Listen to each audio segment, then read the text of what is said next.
Drowning in project details, let's transform that chaos into clarity in just 90 seconds by mastering how to see information in Trello. First, the basics: click on any card to open it and reveal its secrets.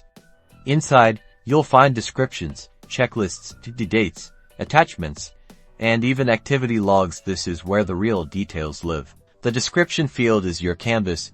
Use it to capture the card's purpose, context, or any relevant notes. Don't be shy, be descriptive. Checklists break down large tasks into manageable steps. Tick them off as you go to visually track your progress within the card. Due dates are your best friend for staying on schedule. Set them, and Trello will remind you when deadlines are approaching. Red means overdue.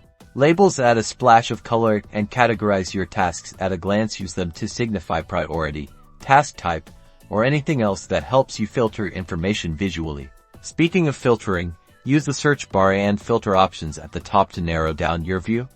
Filter by assignee, due date, labels, or keywords to quickly find exactly what you're looking for. Need to know who did what? Scroll to the bottom of a card to view the activity log. This shows every action taken on the card, providing a complete history. Power-ups unlock even more ways to visualize information.